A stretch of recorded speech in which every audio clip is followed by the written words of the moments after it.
വറഹ്മത്തുള്ളാഹി വബറകാതുഹു. പ്രിയമുള്ള ഉസ്താദുമാരെ, നമ്മൾ ആനുകൂല്യത്തിന് അപേക്ഷിക്കേണ്ടത് MSR ലോഗിൻ ചെയ്യുന്നതിൽ അല്ല, SKJMCയുടെ സൈറ്റിലാണ് എന്ന് പ്രത്യേകം ഓർമ്മിക്കണം. പല ആളുകളും MSRൽ ലോഗിൻ ചെയ്തുകൊണ്ട് ചോദിച്ചതുകൊണ്ടാണ് ഇത് പറയുന്നത്.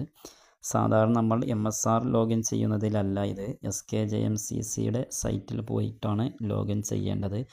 അതിൻ്റെ വീഡിയോ ആണ് ഞാൻ ആദ്യം ഇട്ടിരുന്നത്. അതിലുള്ളതുപോലെ ചെയ്തിട്ടാണ് നിങ്ങൾ ലോഗിൻ ചെയ്യേണ്ടത് എന്ന് പ്രത്യേകം ഓർമ്മപ്പെടുത്തുന്നു.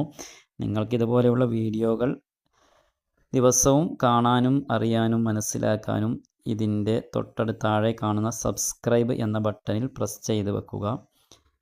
അതുപോലെ തന്നെ മറ്റുള്ള ഉസ്താദുമാരിലേക്ക്, ആവശ്യക്കാരിലേക്ക് ഇത് ഷെയർ ചെയ്ത് കൊടുക്കുക. അങ്ങനെ നമ്മൾ ലോഗിൻ ചെയ്ത ശേഷം ഇങ്ങനെ നമ്മുടെ പ്രൊഫൈലിൻ്റെ പേജിലേക്കാണ് വരിക. ആ പ്രൊഫൈൽ പേജിൻ്റെ ഇടതുഭാഗത്ത് കാണുന്ന 3 ലൈനുകളിൽ പ്രസ് ചെയ്യുക. 3 ലൈനുകളിൽ പ്രസ് ചെയ്ത് കഴിഞ്ഞാൽ താഴേക്ക് കുറച്ച് ടോപ്പിക്കുകൾ കാണാൻ കഴിയും. അതിൽ അവസാനത്തെ 2ാമത്തെ ലൈനിൽ സർവീസ് ആനുകൂല്യം എന്നുള്ള ടോപ്പിക്കിൽ ഒന്ന് പ്രസ് ചെയ്യുക. അത് കഴിഞ്ഞാൽ അതിന് താഴെ ലിസ്റ്റ് എന്ന് കാണാൻ കഴിയും. അതിൽ പ്രസ് ചെയ്യുക.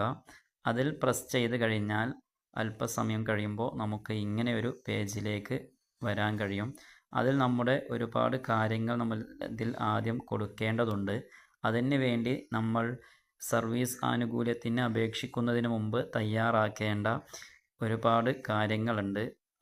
അത് നമുക്കറിയാനുണ്ടാവും. അറിയില്ലെങ്കിൽ ഇതിൽ നോക്കിയാൽ കാണാം. SKSBയുടെ അംഗീകരണ നമ്പർ, SKSSFൻ്റെ നമ്പർ, അതേപോലെ നമ്മൾ മുമ്പ് ആനുകൂല്യം വാങ്ങിയിട്ടുള്ള സംഗതികളൊക്കെ, നമ്മുടെ അക്കൗണ്ട് നമ്പറും അതുപോലെയുള്ള കാര്യങ്ങളും, അതേപോലെ നമ്മൾ സന്തുഷ്ട കുടുംബത്തിനും കുരുന്നുകൾക്കും മുഅല്ലിം മാസികൾക്കൊക്കെ വരിക്കാരായിട്ടാണ് നമ്മൾ അപേക്ഷിക്കേണ്ടത്. അപ്പോഴാണ് നമുക്കതിൻ്റെ നമ്പർ ലഭിക്കുകയുള്ളൂ.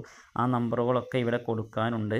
അതൊക്കെ കൊടുത്ത ശേഷമാണ് നമ്മൾ ഈ ആനുകൂല്യത്തിൻ്റെ പേജിലേക്ക് വരേണ്ടത്. അതിൻ്റെ നമ്പറുകളൊക്കെ നമ്മൾ റെഡിയാക്കി ഒരു പുസ്തകത്തിൽ കടലാസിൽ എഴുതിയിട്ട് വെച്ചതിന് ശേഷമാണ് നമ്മൾ ഓൺലൈനായിട്ട് അപേക്ഷിക്കാൻ വേണ്ടി ഈ പേജിലേക്ക് എത്തേണ്ടത്. എന്നാൽ നമുക്ക് ആ കാര്യങ്ങളൊക്കെ പെട്ടെന്ന് കൊടുത്ത് സബ്മിറ്റ് കൊടുത്തു കഴിഞ്ഞാൽ നമ്മുടെ ആനുകൂല്യത്തിനുള്ള അപേക്ഷകൾ അവിടെ നമുക്ക് കൊടുക്കാൻ കഴിയുള്ളൂ. അപ്പോൾ ആ കാര്യങ്ങളൊക്കെ ശ്രദ്ധിക്കണമെന്ന് പറയാണ്.